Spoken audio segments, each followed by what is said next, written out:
नमस्ते दोस्तों, स्वागत है आप सभी का एक नए व्लॉग में। आज का दिन है बेहद खास क्योंकि आज है गणगौर, वो त्यौहार जो प्यार, सौभाग्य और आस्था का प्रतीक है।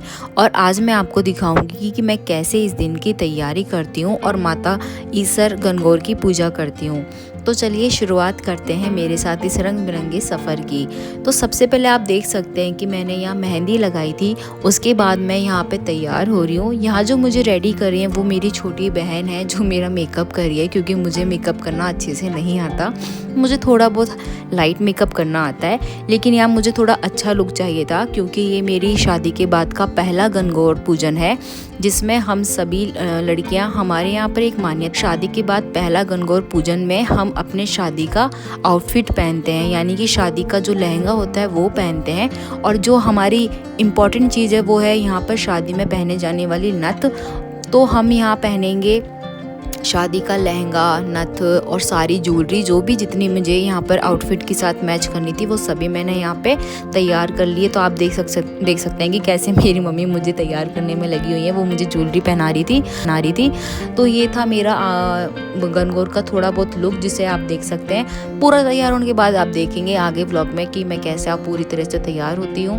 तो गणगौर के बारे में मैं आपको एक ख़ास बात ये बताऊँगी कि राजस्थान में मान्यता है कि शादी के बाद की पहली गणगौर पूजन हम मायके में करते हैं। यानी कि मैं अपने मायके में आई हुई थी, तो मेरी पहली गणगौर पूजा अपने मायके में होती है। उसके बाद की जितनी भी गणगौर पूजा आए साल होगी वो मेरे ससुराल में ही होगी।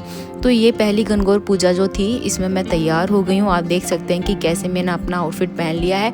और ये जो ऊपर चुंदड़ी उड़ाते हैं ना हमें, वो हमारी फेरे की चुंदड़ी होती है, जिसे पहनना सबसे इम्पॉर्टेंट होता है।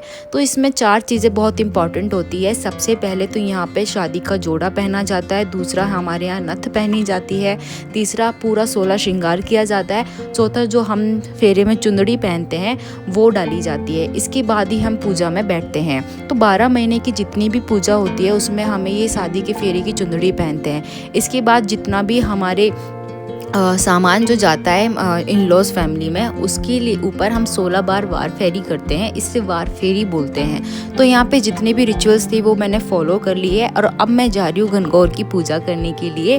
तो हम जाते हैं हमारे आंटी के यहाँ पे पूजा करने, जहाँ सभी जितनी भी लेडीज़ आई हुई थी वो सभी वहाँ इकट्ठी थी।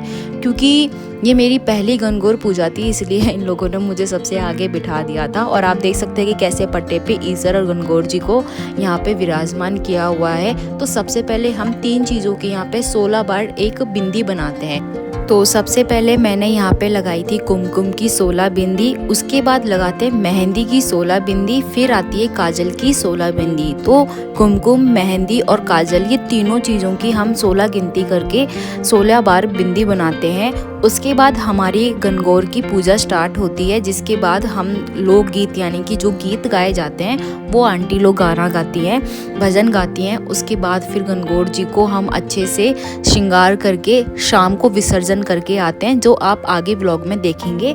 तो आप देख सकते हैं कि कैसे मुझे आंटी गाइड कर रही थी और मुझे बता रही थी, क्योंकि मुझे कुछ भी नहीं पता था, क्योंकि ये मैंने पहली बार गणगौर पूजा किया था। क्योंकि हमारे यहाँ पे मायके का जो फैमिली बैकग्राउंड है वो हरियाणा से है, और हरियाणा में गणगौर इतनी नहीं पूजते हैं। अगर प्रॉपर जो हरियाणवी लोग होते हैं वहाँ उनके यहाँ पे गणगौर पूजा नहीं होता है। तो मेरी मम्मी, इन्होंने कभी गणगौर पूजा नहीं की थी। क्योंकि मेरी शादी राजस्थान में ही हुई थी, इसलिए मुझे गणगौर पूजा करने की पूरी अनुमति थी, इसलिए मैं यहाँ पे गणगौर पूजा में बैठी थी।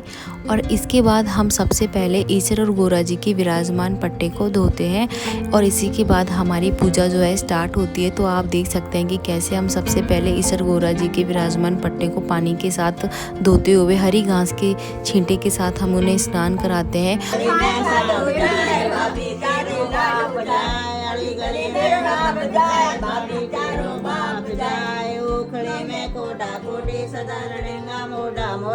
और गीत गाते हुए आगे की पूजा को बढ़ाते हैं। तो आंटी लोगों का कहना था कि ईसर और गौरा जी के पट्टे को धोने के बाद हम पानी के जो जल लिया हुआ था हमने यहाँ पे एक घड़ी में, उसमें से हम घास को डुबो कर अच्छे से ईसर गौरा जी को छींटे के साथ गीत गाते हुए पूजा करते हैं और प्रार्थना करते हैं कि वो हमें सौभाग्यवती बनाए रखें, ब्लेसिंग्स दें, हमें भी दें और हमारे सभी फैमिली मेम्बर्स को भी दें। तो हमारे गीत में जितने भी आंटी लोगों ने गीत गाए थे उसमें हमारे सभी फैमिली मेम्बर्स के नाम आते हैं, जिनके लिए हम भगवान से प्रार्थना करते हैं कि वो हम सभी को खुश रखें और सुखी और स्वस्थ रखें। और इसमें सबसे पहले हम ये भी प्रार्थना करते हैं कि जैसे उन दोनों का जोड़ा बना रहता है, वैसे हम सभी का भी वैवाहिक जीवन यानी कि जो मैरिड लाइफ है वो हमारी खुशहाल बनी रहे, और इसके साथ ही हमारे सभी घर परिवार में सुख शांति बनी रहे। इसी के लिए हम यहाँ पर भगवान शिव जी और पार्वती जी के रूप में ईसर और गोरा जी की पूजा करते हैं। और हरी घास का यहाँ सबसे महत्वपूर्ण रीज़न ये होता है कि जितनी हरी घास आपके हाथों में होगी उतनी ही हरियाली और ताजगी आपकी ज़िंदगी में बनी रहेगी।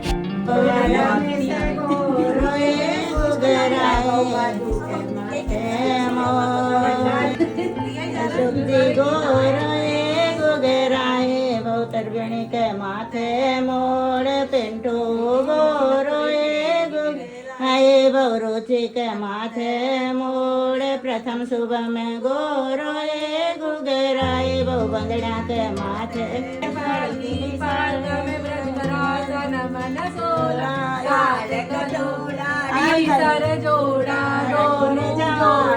और इसके बाद हम एक दूसरे के हाथ पकड़कर इसी हरी धूप के साथ ईसर और गौरा जी की आरती करते हैं। तो आप देख सकते हैं कि हम इसे भी आरती को हरी धूप और पानी के साथ करते हुए गीत गाते हैं। और इसके बाद इसी जल को हम भगवान सूरज जी को अर्घ देंगे। तो आप देख सकते हैं कि हम एक ही कतार में लगकर सूर्य देव को अर्घ देते हैं और उनकी तरफ देख के एक गीत गाया जाता है। वो भी आंटी लोगों ने गाया था, क्योंकि मुझे अभी कुछ नहीं आता, तो मैंने बस थोड़ा सा पार्टिसिपेट किया था कि जैसे वो करेंगी वैसे ही मैं करती जाऊंगी। और उन्हीं से ही मैंने ये सब चीज़ें धीरे धीरे सीखना शुरू किया है। तो आप देख सकते हैं कि कैसे हम सूरज जी को अर्घ देने के बाद उन्हें जो भी भोग लगाते हैं, जो भी हमारे घर भोग बनता है वो लगाते हैं। तो सबसे पहले हम ईसर गौरा जी को भोग लगाते हैं। तो मैंने यहाँ हलवे का भोग लगाया था और इसके बाद हम सभी ने एक साथ फ़ोटो शूट भी किया था। और देख सकते हैं कि आज के खाने में हमने क्या बनाया है, छोले और ये होते हैं गुने। इसे हमारे राजस्थान में गणगौर की पूजा के लिए स्पेशली बनाया जाता है। और इसके बाद शाम को हम ईसर और गौरा जी को गीत गाते हुए अपने घर से लेकर आते हैं और इन्हें कुएं में विसर्जन करेंगे। इसके लिए हम पास ही के एक पार्क में आते हैं और ईसर गौरा जी को हाथ में श्रृंगार समेत लेके हम उन्हें कुएं की तरफ लेके जाएंगे और भगवान से प्रार्थना करेंगे कि वो अगले साल हर साल आएँ और हमें ब्लेसिंग्स दे के जाएँ और हमारी ज़िंदगी को सुखी बनाने में उनका आशीर्वाद सदैव हमारे ऊपर बना रहे। तो हम सब ने यहाँ पे कुएं में एक साथ विसर्जन कर दिया था और उनसे प्रार्थना की थी कि वो हमारी जितनी भी भूल चूक थी वो माफ़ करें और अगले साल फिर हमें आशीर्वाद देने के लिए आएँ और हमें ऐसे ही सौभाग्यवती बने रहने का सौभाग्य मिलता रहे। और इसी के साथ हमारी ये जो गणगौर पूजा जो है वो कंप्लीट हो जाती है। मैं आपको यहाँ एक चीज़ और बताऊंगी कि गणगौर पूजा में हमारे ईसर गौरा जी की जो मूर्ति है वो मिट्टी से बनती है और इसके बाद अपने हाथों से श्रृंगार किया जाता है, क्योंकि आजकल किसी के पास इतना टाइम नहीं होता कि हर कोई अपने हाथों से ईसर गौरा जी को बनाए और उसके बाद श्रृंगार करे। तो हमारे यहाँ बनी बनाई भी आती है जो कुम्हार देके जाते हैं। कई गांवों के या शहरों के घरों में आज भी कुम्हारन जो होती है, कुम्हार जो मिट्टी के बर्तन या चीज़ें बनाता है, तो उन्हीं के हाथ से हम खरीदते हैं जो शुभ होता है और उन्हें हम बदले के तौर पे उन्हें हम जितना भी दान दे सकते हैं वो हम देते हैं और उनकी हेल्प करते हैं। और इसके बाद हम आए थे अपने शहर के म्यूज़ियम घर। इस म्यूज़ियम के पीछे ही एक सागर है। ये राजा महाराजाओं के पुराने ज़माने का एक हिस्टोरिकल प्लेस है जहाँ पे आज भी इस शहर के राजा यानी कि राजघराने की जो गणगौर सवारी है वो निकल के यहीं आकर विसर्जन होती है। तो इसलिए हम सवारी देखने के लिए आए थे। और एक बात बताऊं तो हम सब वो ईसर गौरा जी की सवारी देखने के लिए बहुत लेट हो चुके थे, तो हमने यहाँ बस भीड़ देखी और आसपास के जितने लोग थे अपने अपने घरों से ईसर गौरा जी को लेके यहीं विसर्जन करने के लिए आए। यार हम नहीं देख पाए गणगौर भाई, हम फेल हो गए गणगौर की सवारी देखने में। हम सब लोग लेट हो गए, हम सब लेट हो गए सब भाई। 1 2 3 4 5 हम पांचों के पांचों लेट हो गए।